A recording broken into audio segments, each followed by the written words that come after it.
సినిమాలు మీరు ఇందాక నా పేరు అరుస్తూ ఉంటే ఒకటే చెప్తాను, మీకు హీరోలు అనేవాళ్ళు ముఖ్యంగా విద్యార్థులు చెప్తున్నా, నాకు అధ్యాపకుల మీద నాకు చాలా గౌరవం, నాకు చాలా చాలా గౌరవం అధ్యాపకుల మీద. మీరు ఊహించుకోండి, మీ అమ్మా నాన్న ఇంట్లో ఉన్న 2-3 బిడ్డల్ని రోజు చూసుకోవాలంటేనే ఎంత కష్టపడతారు. అలాంటిది పాప అధ్యాపకులు ఒక్కొక్క సెక్షన్కి 30 మంది విద్యార్థులు, 40 మంది విద్యార్థులు, 20 మంది అందరినీ కూర్చొని ఎంత ఒత్తిడి తీసుకుంటారు అధ్యాపకులు. అందుకని అధ్యాపకులకి మనం చాలా సహకరించాలి. చాలా కష్టం అధ్యాపక వృద్ధి. ఈ దేశం బాగుండాలి అంటే కాంట్రాక్టర్లు కాదు మనం పెట్టాల్సింది డబ్బులు, అధ్యాపకుల మీద పెట్టుబడి పెట్టాలి. అధ్యాపకులను నిజంగా గనక బడ్జెట్ పెంచితే, అధ్యాపకుల మీద కనుక పెట్టుబడి పెడితే, వాళ్ళ కనుక నిజంగా విలువలతో ఉన్న అధ్యాపకుల్ని బయటికి తీసుకెళ్తే ఈ దేశం చాలా అత్యంత అద్భుతంగా ఉంటుంది. అందుకని అధ్యాపక వృత్తి హయ్యెస్ట్ పెయిడ్ జాబ్ అవ్వాలని నా కోరిక. ఆ రోజు జరుగుద్దా నాకు తెలియదు, కానీ నా ప్రయత్నం నాకు చేస్తాను. ఎందుకంటే నాకు చిన్నప్పుడు టీచర్స్ నాకు నేర్పించిన పాఠాలే. ఒక టీచర్ నాకు దేశభక్తి గురించి చెప్తే, ఇంకో టీచర్ నాకు సైన్స్ గురించి చెప్పారు. ఒక్కొక్క టీచర్ సరిగ్గా ఉంటే మనకి ఆ సబ్జెక్ట్ మీద ప్రేమ వచ్చేస్తుంది. సో టీచర్స్ కూడా నా విన్నపం, నాకు తెలుసు మీకు ఎంత కష్టాలు ఉంటాయో.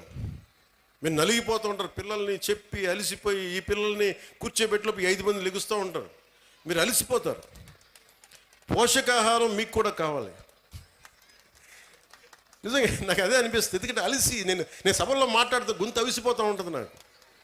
సో పోషకాహారం పిల్లలకే కాదు, మీకు కూడా కావాలి. మీకు కూడా వైటమిన్ డెఫిషియన్సీ ఉందా, మీకు కూడా ఒకసారి వైటమిన్ డెఫిషియన్సీ ఉంటే విసుగు వచ్చేస్తుంది. సో అది కూడా చూడాలని నేను కోరుకుంటా ఉన్నాను. Highest paid job should be for teachers. ఈ దేశం బాగుండాలి. ఎందుకంటే మీరు సరైన టీచరు ఒక్కళ్ళు దొరికితే దేశం తాలూకు దిశానిర్దేశాన్ని మార్చేస్తారు. నాకు ఒకే ఒక టీచర్ చెప్పాడు, ఇప్పుడు 9th-లోనో 10th-లోనో నాకు తెలుగు పాఠం చెప్పాడు. ఆ తెలుగు పాఠం ఒకటి దేశభక్తి గురించి చెప్పాడు, చంద్రశేఖర్ ఆజాద్ గురించి చెప్పాడు, భగత్ సింగ్ గురించి చెప్పాడు.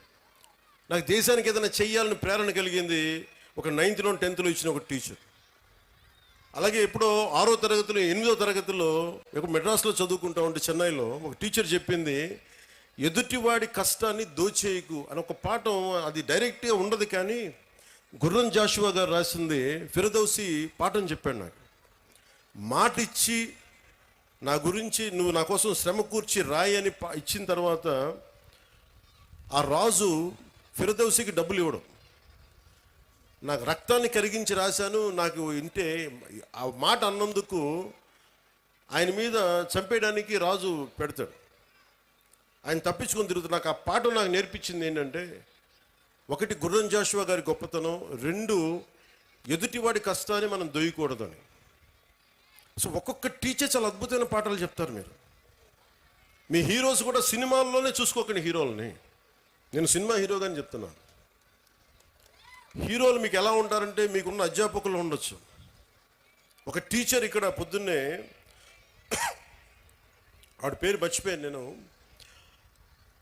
బ్రాంజ్ మెడల్కి రెజ్లింగ్కి ఒక వ్యాయామం ఒక పీటీ టీచరు మీ విద్యార్థులను తయారు చేశారు. ఆవిడ వాళ్ళు వెళ్ళి బ్రాంజ్ మెడల్ కొట్టుకొచ్చారు.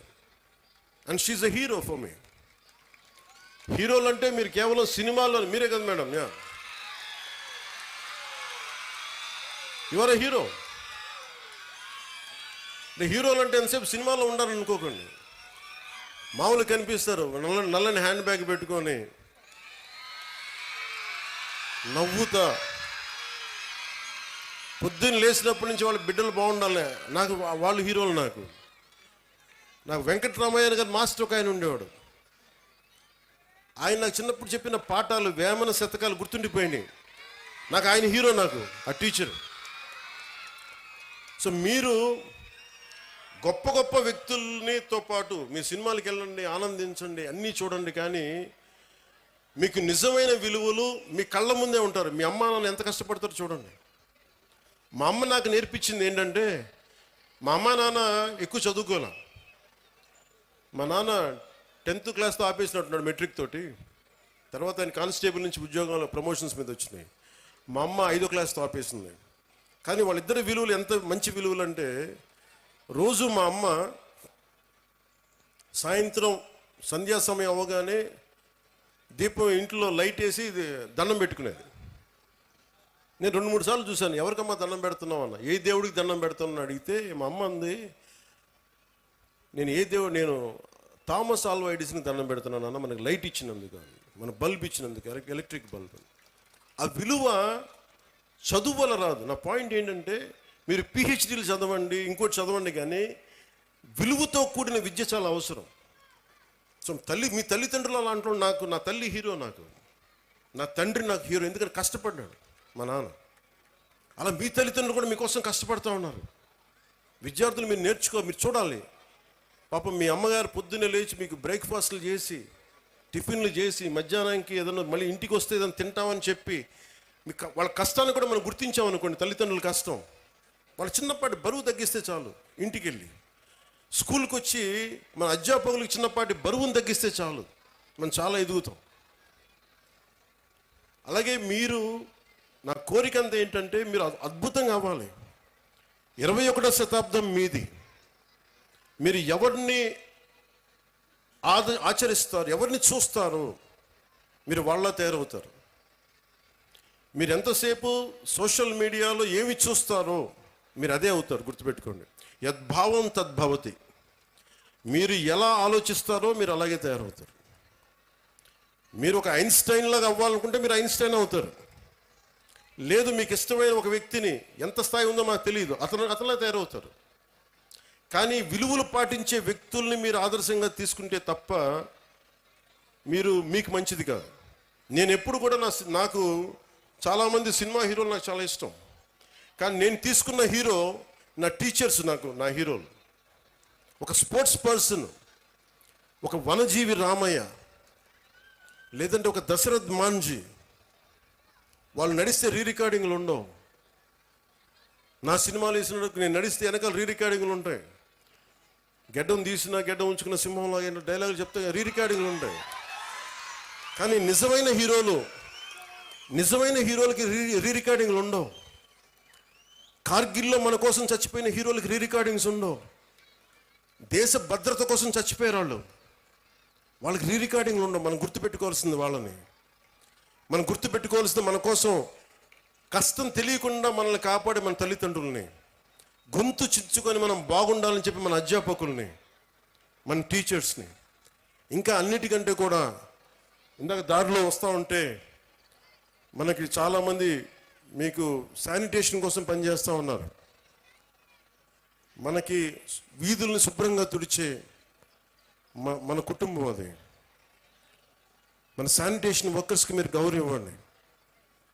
అలాగే జపాన్ లాగా, నేను చిన్నప్పుడు మా ఇంట్లో బాత్రూమ్ నేనే కడిగేవాడిని. మా నాన్న మా అమ్మ మా చేత కడిగిచ్చేవాడిని. అలాగే మన స్కూల్ బాత్రూమ్స్ కూడా జపాన్లో స్టూడెంట్స్ బాత్రూమ్స్ వాళ్ళే కడుగుతారు. ఇక్కడ మనం వేరే వాళ్ళ చేత చేయిస్తాం. సో విద్యార్థులకి ఎప్పుడైతే మనం అలాంటి పనులు చేస్తామో, అంటే మనం వాడిన బాత్రూమ్స్ మళ్ళీ మనం కడగం, ఇంకెవరో కడగాలి, అలా కుదరదు. ఆ కల్చర్ అలవాటు చేసుకుంటే మీరు భవిష్యత్తు మీకు చాలా ఉన్నత స్థాయిలో ఉంటుంది. డిగ్నిటీ ఆఫ్ లేబర్ మీకు అలవాటు అవ్వాలి. నేను అందుకనే ప్రతిసారి పారిశుద్ధ కార్మికులకి నేను ఎందుకంత గౌరవిస్తానంటే, నాకు నిజంగా వాళ్ళ భవిష్యత్తు బాగుండాలని కోరుకుంటూ ఉంటాం. సో మీకు పనిచేసే టీచర్స్కి కానీ, వాచ్ సెక్యూరిటీ పీపుల్కి కానీ, శానిటేషన్ వర్కర్స్ కానీ, మీరు ఒక్కొక్కసారి చిన్న థ్యాంక్స్ చెప్పండి. విద్యార్థులకు చెప్తున్నాను, మీరు మా కోసం ఇంత చేస్తున్నారు, చిన్న థ్యాంక్స్ చెప్పండి. వాళ్ళ బిడ్డలు బాగున్నారు లేదని అడగండి. చాలా గొప్పగా ఉంటుంది. మా ఇంట్లో కొంతమంది మాకు సహాయానికి అప్పుడప్పుడు ఎవరైనా వస్తే వాళ్ళ బిడ్డల కోసం నేను ఎప్పుడు నా దగ్గర ఉన్న డబ్బులు ఇచ్చేవాడిని. వాళ్ళు ఎంత ఆనందం వేసేదంటే వాళ్ళ కళ్ళల్లో డబ్బులు ఇచ్చిన తర్వాత వాళ్ళకి అది మన వైపు కాంట్రిబ్యూషన్లా ఉండేది నాకు. సో మీరు నేర్చుకోవాలి అంటే heroes are all over, not just in cinema. మీకోసం పాఠాలలో ఉన్నారు హీరోస్, సరిహద్దుల్లో పనిచేస్తున్నారు. దేశం కోసం పనిచేసి ప్రాణాలను పణంగా పెట్టి చచ్చిపోయే పోలీస్ కానిస్టేబుల్స్ ఉన్నారు. కష్టం తెలియకుండా మేధస్సుతోటి పనిచేసే కలెక్టర్లు, ఐఏఎస్ లాంటి వాళ్ళు ఉన్నారు. మీరందరూ కూడా వాళ్ళని ప్రేరణగా తీసుకొని మీరు కూడా ఉన్నత స్థాయికి వెళ్ళాలని మనస్ఫూర్తిగా కోరుకుంటూ, మీ అందరికీ బంగారు భవిష్యత్తు ఉండాలని మనస్ఫూర్తిగా తెలియజేస్తుంది. ముఖ్యంగా ఇక్కడికి వచ్చిన తల్లిదండ్రులకి ఈ సమగ్రమైన ఈ తల్లిదండ్రులు అధ్యాపకుల ఈ కలయికని మీరు మరింత బలంగా ముందుకు తీసుకెళ్ళాలని కోరుకుంటూ, చాలా సహనంతో ఇక్కడికి వచ్చిన నాయకులందరికీ ధన్యవాదాలు తెలుపుకుంటూ, ముఖ్యంగా విద్యార్థులు పాపం ఆకలితోటి మీరందరూ ఇబ్బంది పడుతున్నారు, మనస్ఫూర్తిగా క్షమించమని కోరుకుంటూ సెలవు తీసుకున్నాను.